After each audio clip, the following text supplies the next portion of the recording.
Guys, and welcome to another edition of Watch Out. If you don't know, my name is Pizzulo. I'm the host of this show. Been doing it for 8 years, and usually I'm here to talk to you about watch reviews or anything related to watches. Today I'm actually going to make this episode and switch topics to about vehicles and the experience I had with my wife on the 2025/2026 Audi Q5. Okay, what can I say about this vehicle? Well, number one, let me tell you the story so you get an idea of what you may encounter if you purchase one of these vehicles.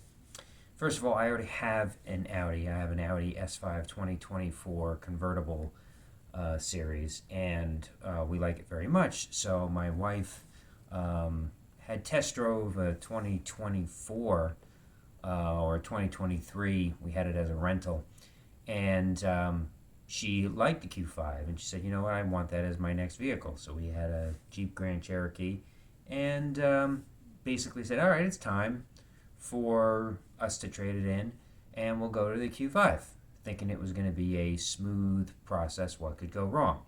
Well, little did we know. We get to the dealership and we negotiate a price for the Q5, and that's all well and good. The dealership did nothing wrong, and we basically got decent money on our trade-in, and it was time for us to take the Q5 home. And that's when the problem started. As soon as my wife took it home, I took it out the next day with her, and all of a sudden, the first thing we notice is on the highway, we try to put on cruise control, like we always do. And the cruise control isn't going on. And we're saying, what the heck is going on? We're having all problems. You're not able to turn the lane assist off, and the cruise control just isn't working. And we're saying, why on earth isn't the cruise control working? And it's reporting a weird message on the dash that the seatbelt is not registered. That's why the cruise control isn't working. Like, what are you talking about? The seatbelt is in. And it didn't matter whether the seatbelt was in or not in, it was reporting this same error. So we call up the dealership. Within 48 hours, I bring the car back down. And they give me a loaner car, another Q5 in the meantime. And they said, okay, well, we'll work on your car. You just take the loaner car for the time being. And I said, fine. So I'm taking the loaner car home. And lo and behold, as I'm driving home, the same issue is happening with the loaner car, which is another new Audi 2025 Q5 with under 1,000 miles on it. And the same exact issues are occurring with the loaner car. And so I call in and I say, what the hell is going on? The same issues are occurring with this one that are happening in my vehicle. And they basically said to me, well, what we think it is it's a software update that needs to be performed. I'm like, okay. They go, it should only take 4 to 6 hours. You should have your car back in the next day or two. And this one, your loaner car probably has the same software update that needs to be performed. I said, well, how many of these cars basically need to have these software updates performed? He goes, well, based on from what we've been seeing, about 90%. Well, that's a little alarming, but okay. So I give them a couple days, and I give them a call back, and I said, all right, and guys, the software update should be complete by now. You said 4 to 6 hours. And then they said, well, we're having a different issue. What's the issue now? Well, the software update didn't seem to fix the issues. Okay, so what does that mean? Well, that means that we're going to have to look into this problem further. Just keep the loaner car for the time being. I said, well, I can't keep the loaner car too much longer with the same issues that was happening with my car, because all different things are now going wrong with it. And then all of a sudden more things started going wrong with it. The radio, for instance, every time you go in the car, you'd press your favorites and your settings and your presets and stuff like that. You go out of the car, come back in the car, it forgot it all. And even though you were registered as a login member, it wouldn't remember your settings. And everything was going haywire. I mean, the dash was literally a nightmare. The electronics in the Q5 is a nightmare. And I said, I can't keep doing this. You've got to fix the problem. And then a new issue popped up as I was on the highway. I'm driving down the highway, and then all of a sudden on the screen in front of me, a hold button starts flashing on the screen. And I went, what the frick does this mean? So I call up the dealership. I said, and I talk to the manager, and I said, I can't deal with this anymore. I have to bring the car in. And he goes, okay. I said, you got to give me something that doesn't begin with a Q. An A, an F, a U, not a Q. Anything that with a Q, I don't want to drive currently. He goes, all right, well, I have a different one waiting for you. So I take it back to the dealership. I showed him the sign. I took a picture of the hold sign error message that was flashing on the screen. And he basically said, you got this while you were driving? And I went, yeah, on the highway around 65 miles an hour. And he goes, oh, shit. And I went, what does that mean? And he said, well, that just basically means that the brakes aren't registering.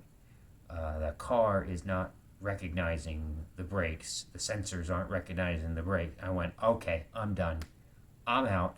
So you basically are telling me that I got a car that the electronics are a nightmare. You can't fix any of the issues. Germany has no idea what the heck's going on. So basically, you have a lot of these Q5s that are lemons, okay? And it took them a month and a half just to quote unquote fix that issue, which they think is fixed. Does not mean it's fixed. But at that point, this had been 2 to 3 weeks into the experience. I said, I am done. We didn't even have 400 miles on this car. We've had it for a whole 48 hours. I said, my wife doesn't feel comfortable driving it. I sure as hell don't feel comfortable driving it. It doesn't even recognize the brakes on a whim. And basically, we're done. I want out of this car. And to their credit, they do have a buyback program because Audi is owned by Volkswagen. So if you do choose or have had some of these similar problems, Audi will buy back the car. They will not classify it as a lemon law because they don't want to get sued. But they do make you sign a document saying they will buy back the car if you don't classify it as a lemon or sue them further for any inconvenience or emotional hardship or damages that you may have incurred. We said fine. We just wanted out of the car at that point, and we went over to Mercedes. We went over to BMW, and we bought the X5 instead, which we must say is a much nicer, much more luxurious, and much better ride of a car than the new Audi Q5, which, again, I should have known. I hate buying cars that are in the first year model, calendar year, however they want to classify, 25, 26, of a new redesign, which the Audi was, because a lot of the bugs and a lot of the problems are not worked out, and they really are not. This is a car with constant issues, constant problems, and they have not gotten anything figured out on this car. I don't care how many times they're going to tell me it's fixed. It's not. Every time I get in there, a different problem would occur. And it was nothing but a nightmare for me and my wife, the whole experience. The Audi A3 that they gave us was 2 or 3 years old since their last redesign. Was just fine for a month and a half as a rental car. No problems with that one. No issues. No sensor problems. We were having also problems with the Q5 sensor down below. I don't know if anybody knows this, but on the front of the car, there's a whole big sensor. And if that gets dirty due to rain, snow, dirt, anything like that, sand, whatever, it will not read correctly. And then all of a sudden, all these error messages start popping up on the screen as well. I don't need this. I long for the days when cars were a lot simpler and didn't think and drive for you, but that's a whole different conversation. Um, my advice to anybody: avoid the Q5, the 2025, 2026 models like the plague itself. You are going to have nothing but problems with this car. That has been our experience. I hope it is not yours, but there are much better vehicles out there that have figured it out. BMW has been on their X5 design for at least 3 years already. They've got all the kinks and quirks, any bugs that they had, they got them figured out. The electronics are much better, and please, everybody, save yourself some time. Let me know if anybody else has had a similar experience. Post down below. Write your thoughts, comments. Say similar stories that you've had with this model. But I can tell you from our experience, this Q5 was a total lemon. Doesn't mean I wouldn't go back to Audi in the future, but never again for a Q5 or Q anything. I'm pissed off already at Audi for discontinuing the S5 convertibles and all convertibles in their line. So I have nowhere left to go there. I'll probably go back to BMW once my S5 is done down the road as well. So thanks for joining me today. I hope you've learned a little bit of knowledge from my experience. Like I said, we did get the buyback. Everything did work out okay. They did honor their word in giving us a buyback for the car.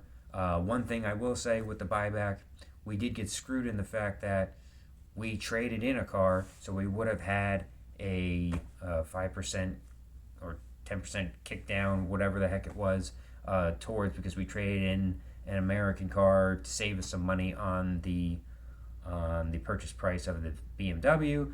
Obviously, we couldn't do that because we hadn't have a trade-in, and they wouldn't reimburse us for any percentage for having the trade-in. So we did lose about $1,200 on that because we didn't have a car to trade in, and they wouldn't compensate us for that. So I hope I covered everything in this video for you. Everybody take care, and I'll see you on the next episode of Watch Out.